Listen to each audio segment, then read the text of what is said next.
Erro médico está previsto no artigo 1º do Código de Ética Médica de 2009, onde estão previstos a imperícia, que é fazer mal o que deveria ser bem feito, a imprudência, que é fazer o que não deveria ser feito, e a negligência, que é não fazer o que deveria ser feito. Mãe de 2 meninos e uma menina do primeiro casamento, aos 34 anos, Ediane realizou o sonho do marido Sérgio de ser pai. Mas, prematuro, o bebezinho não resistiu. Eu vejo meus enteados, meus filhos, em casa, olho dormindo, tomo conta, faço leite, levo para dormir, brigo, boto de castigo e assim eu fico pensando do meu sangue, né? O filho de sangue mesmo. Assim. Eu olho para o meu marido e vejo ele querer um filho e não conseguir, né? Então assim, me sinto impotente, né? É complicado. Isso porque Ediane descobriu por acaso que havia sido esterilizada. Se a enfermeira não tivesse comentado comigo, eu não ia saber nunca, né? Se ela não tivesse, porque foi assim, na hora de uma medicação, ela falou comigo, o médico te laqueou, né? Você não quer mais bebezinho, porque até então meu filho nem tinha morrido ainda. A laqueadura, ou ligadura de trompas, é um procedimento em que há um corte ou ligação das tubas uterinas, o que impede a fecundação do óvulo, ou seja, a mulher não pode mais engravidar. De acordo com o Conselho Federal de Medicina, entre 2010 e março de 2016, 26 médicos tiveram os registros cassados por erros. No ranking das especialidades em que mais ocorrem os erros médicos, em primeiro lugar está a ginecologia e obstetrícia, com 242 médicos punidos no mesmo período de mais de 6 anos. Porque se aconteceu com a gente, com certeza já aconteceu com mais pessoas, né? Minha esposa, ela faz parte de vários grupos de WhatsApp, vários grupos de internet. E, cara, chegam pessoas nela chamando para conversar, explicando a situação que aconteceu do mesmo fato. Procurado por Ediane, ela conta que o médico se lembrava dela, mas não de ter feito a laqueadura depois do parto. Eu acredito que tenha sido para a residente aprender. Entendeu? Eu acredito, porque a primeira coisa que ele falou foi que ia ligar para a residente. Então, assim, ela estava ali para aprender, ela está ali estudando, entendeu? Então, acho que para ele eu era só mais uma. Ele deve ter pensado, ela já é o 4º filho, ela não quer mais filho. Ele não procurou saber se era o meu 2º casamento, se o meu marido tinha filho. Então, assim, ele não procurou saber nada. A esperança do casal agora de ter mais um filho é um tratamento de fertilidade, em que a chance de sucesso é de 20%. Na ação judicial movida pelo casal, um dos pedidos é de que o procedimento seja custeado pelo médico. Um resumo, só a medicação que eu vou ter que injetar na barriga todos os dias, fica em torno, assim, a princípio, de R$7.000. Isso é o mínimo que a doutora falou que eu vou gastar. Só a medicação? Só a medicação. Isso. Fora a ecografia, que é um dia sim, um dia não, que é R$200 cada ecografia. Então, assim, é uma coisa que é bem onerosa, assim, não fica barato, não. O tratamento, eu tô disposto a tudo, cara. Eu tô disposto a tudo, assim, o que tiver possível e impossível eu vou buscar, sabe?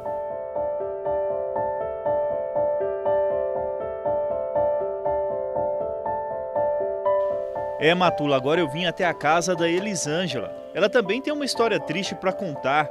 O problema foi com o filho dela, que hoje tem 8 anos, mas na época estava com 4. A princípio ele começou apresentando febre, um pouquinho de diarreia e vômito. Aí eu levei no hospital, os médicos disseram que tá tendo uma epidemia de virose. Aí eu peguei, eles me medicaram e eu retornei com ele. Fui de novo, isso foi umas 4, 5 vezes, a saída e vinda.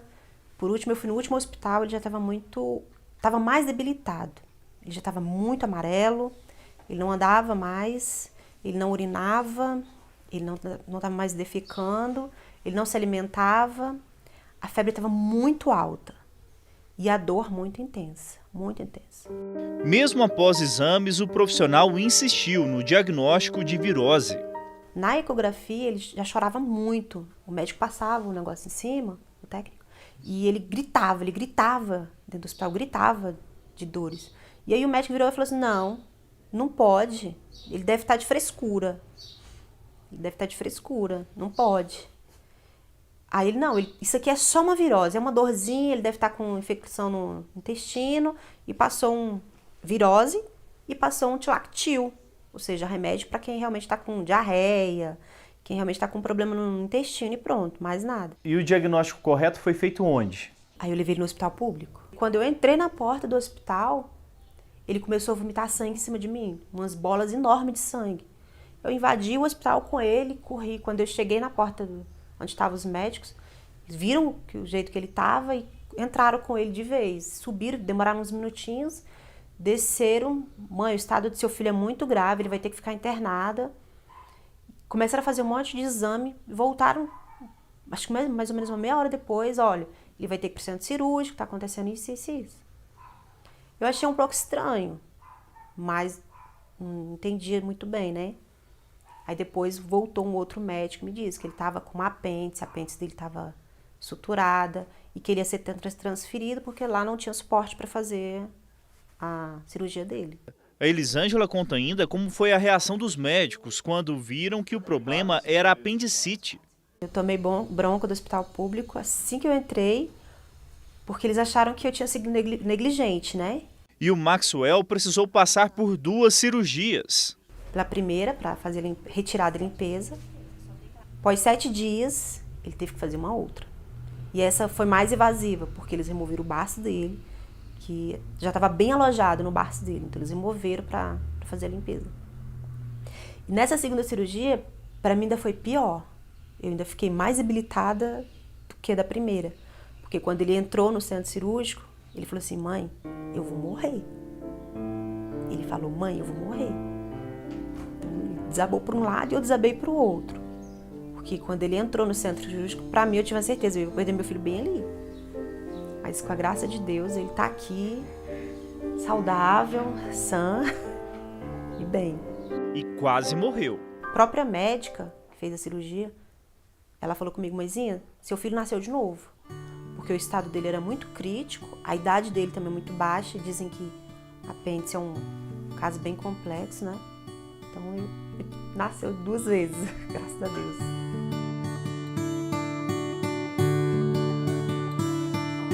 E as queixas de pacientes são comuns. Muitos recorrem ao judiciário. A Sociedade Brasileira de Direito Médico e Bioética fez um levantamento para analisar os processos que chegam ao Superior Tribunal de Justiça, terceira instância do Judiciário. O número de recursos envolvendo casos de erro médico entre os anos de 2000 e 2015 no STJ aumentou 1.600%. Só de 2011 para 2012, o crescimento foi de exatos 100%. Para se ter uma ideia do volume, só no primeiro trimestre de 2014 foram julgados 300% mais processos ligados ao tema do que durante todo o ano de 2005, 2006 e 2007. Os dados mostram ainda que o estado do Rio de Janeiro é o campeão em número de recursos que chegam ao Superior Tribunal de Justiça. 25% são conflitos envolvendo profissionais da área de saúde e cariocas. São Paulo fica com quase 20% dos recursos. E depois Rio Grande do Sul, cerca de 16%. Outro dado relevante é que os processos envolvem, na maioria, pacientes mulheres. Pelas ruas, não é difícil encontrar quem tenha tido algum problema. Com a minha mãe, eu acho que falharam. O que aconteceu com a sua mãe? Ela faleceu agora em fevereiro. Aí o diagnóstico foi muito demorado, entendeu? Com relação ao problema. Tive um problema de sinusite e me diagnosticaram com pneumonia. Aí eu fiz o tratamento, foi uns 20 dias tomando injeção para uma coisa e era outra. Como a senhora se sentiu depois disso? Ah, horrível, péssima, né? Tive que fazer outro tratamento, outro gasto, outro tipo de remédio. E quais são os direitos dos pacientes? Procuramos uma advogada que é especialista na atuação em tribunais superiores. Débora Noleto explica que a responsabilização pode ser criminal e civil quando é comprovado o erro médico. Para que seja caracterizada uma responsabilidade civil por algum erro médico, é necessário que a conduta do médico esteja embasada em imprudência, em negligência e em imperícia. E para que atinja a esfera criminal as consequências de um ato danoso causados por um médico, é necessário que haja um nexo causal entre a conduta do profissional da medicina e o resultado típico, e também que ele haja com dolo ou culpa. A profissional lembra ainda que também é preciso analisar o contexto do trabalho dos médicos e as condições de serviço. A gente tem que entender o que é a responsabilidade do médico e o que é a responsabilidade do Estado ou de causas externas ao que o médico poderia fazer. Muitas vezes o médico ele não vai ter equipamento suficiente, material suficiente para fazer uma cirurgia e então ele não vai poder ser indenizado, ele não vai poder ser responsabilizado por essa falta de materiais. Na verdade, o médico vai ter que provar, vai ter que haver uma perícia realmente para ver o que aconteceu. Mas o Estado sim pode ser responsabilizado.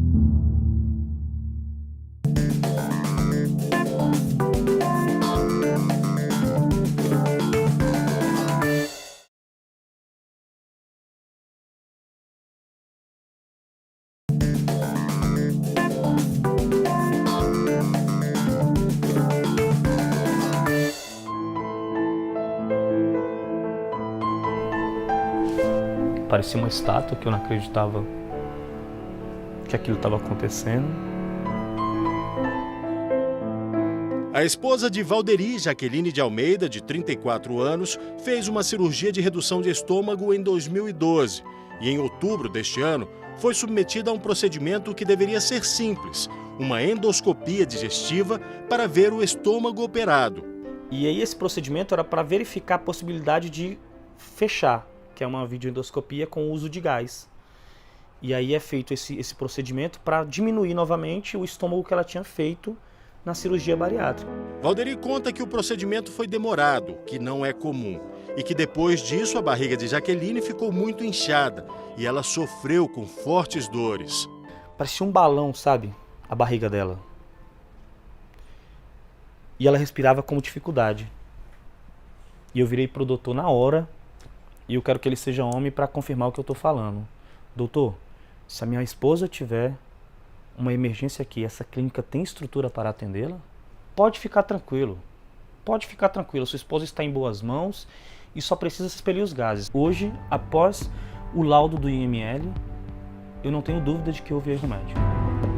O presidente do Sindicato dos Médicos do Distrito Federal evita o termo erro médico. Prefere se referir ao que chama de mau resultado. Já consolidou o termo de erro médico para mau resultado médico, mas mau resultado médico não é sinônimo de erro médico. O erro é o erro grosseiro, a não observância de norma técnica. Você vai fazer uma cirurgia, não faz o pré-operatório, não pede o risco cirúrgico, né?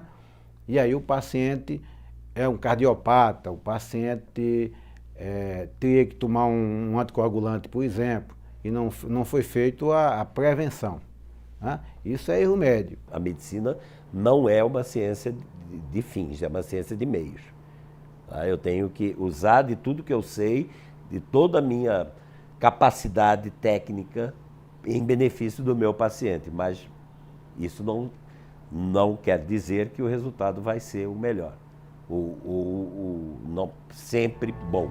Mas, se o paciente e a família conhecem os riscos, pode ser bem mais simples identificar um eventual problema. O que tem que se fazer é esclarecer o paciente, o termo de consentimento informado, o esclarecimento ao paciente, que está no próprio Código de Ética.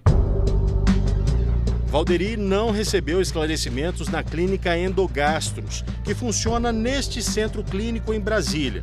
Segundo ele, lá não existe UTI, nem transporte para transferir o paciente no caso de uma emergência.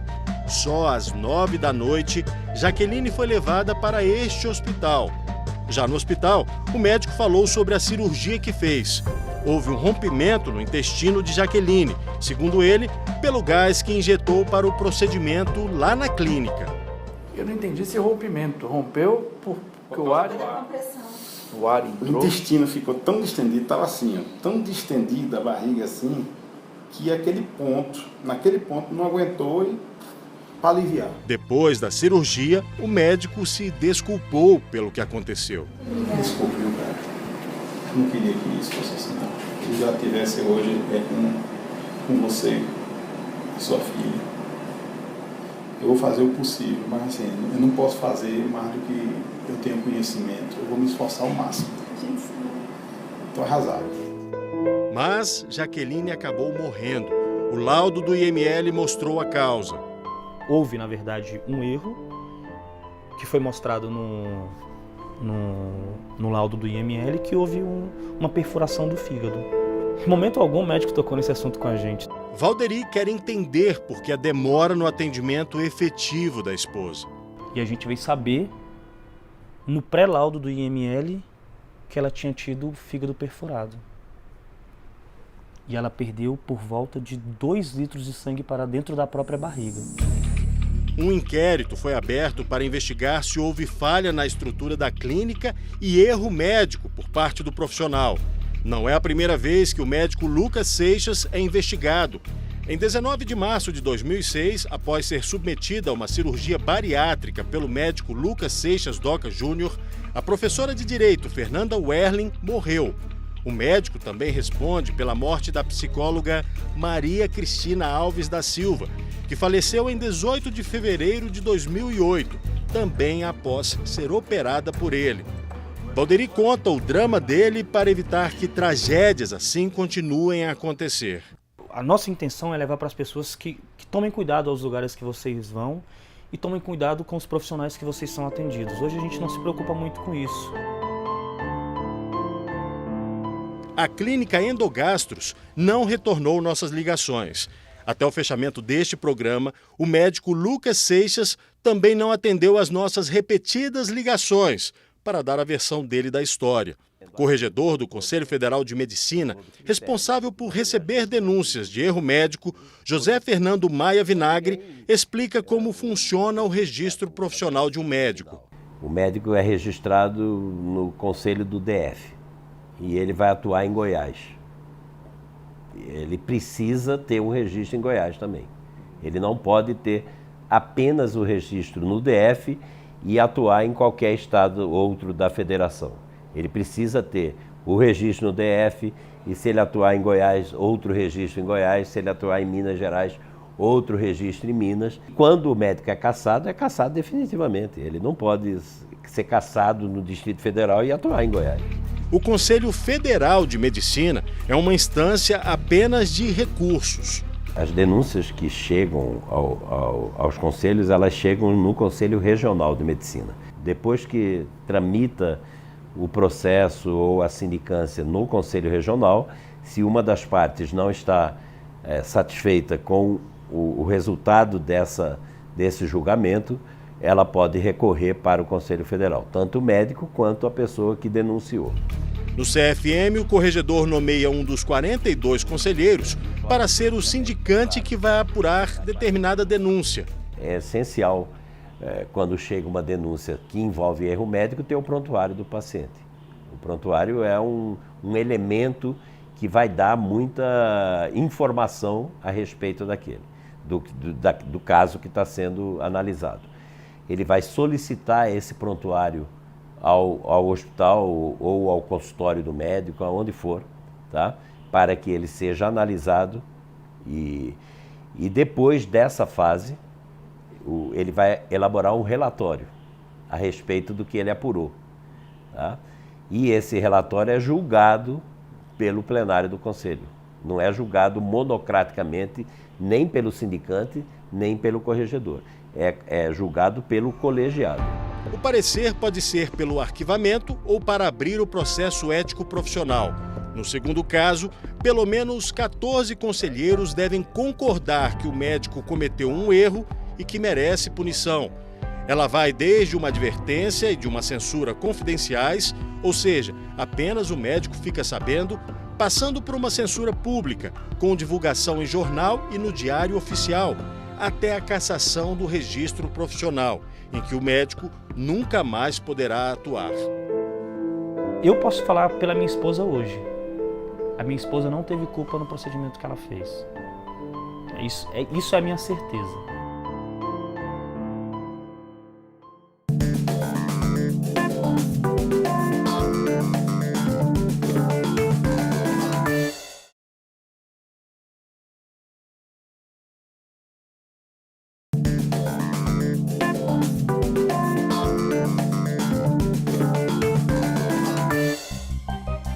E como resolver as questões que envolvem erro médico?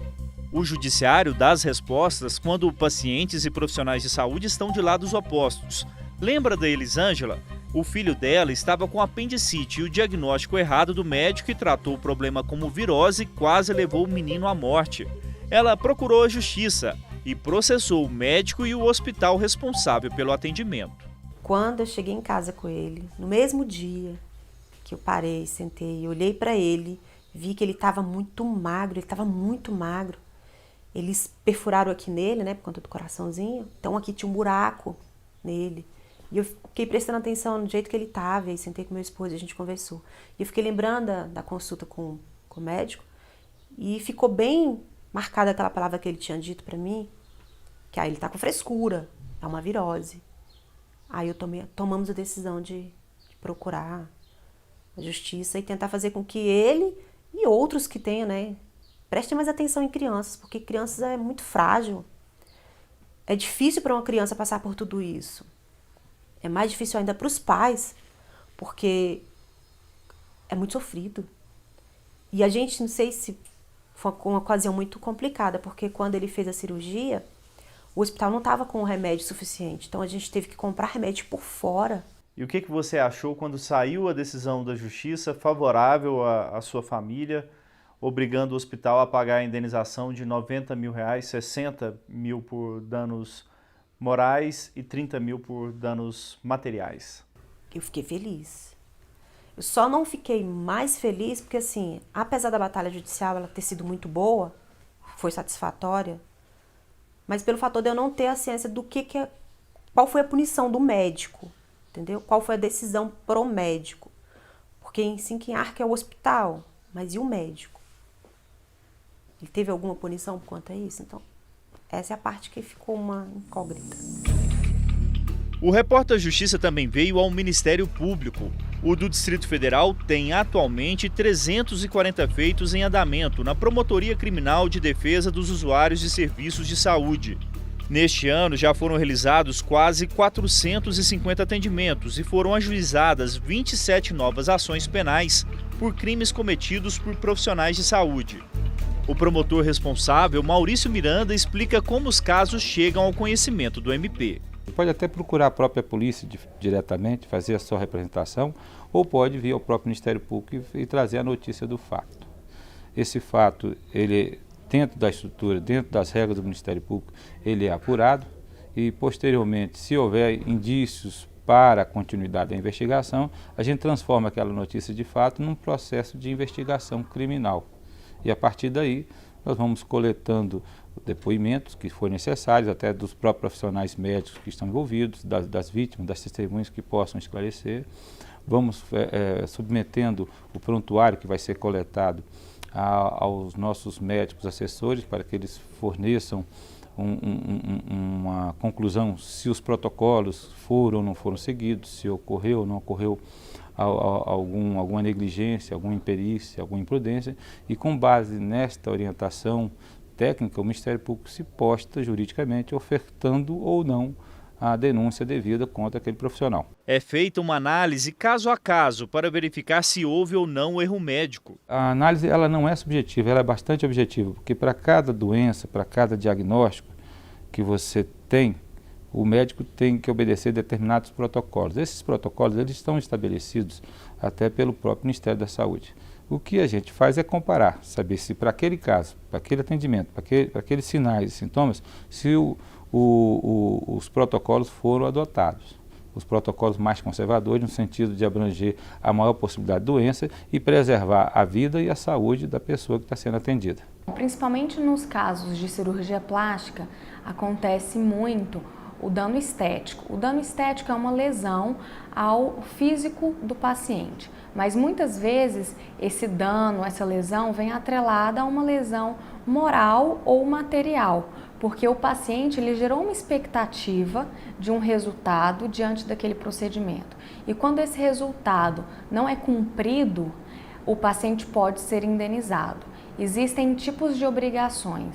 A obrigação meio é a obrigação em que o médico ele não promete um resultado, ele cumpre com todas as expectativas, ele ele se aprimora, ele estuda o caso, ele entrega o que ele pode fazer, mas ele não está vinculado a um resultado específico. Na obrigação de resultado, que acontece muito nos casos de cirurgia plástica, o médico ele está vinculado a um resultado muito específico, porque a pessoa contratou ele, o paciente fez um contrato por uma prótese de mama ou uma cirurgia de lipoaspiração, então ele quer um resultado, então o médico está sim vinculado a esse resultado. Ocorre muito falta de manuseio, imperícia na utilização não só dos produtos dermatológicos, como também das máquinas, que geralmente envolvem laser.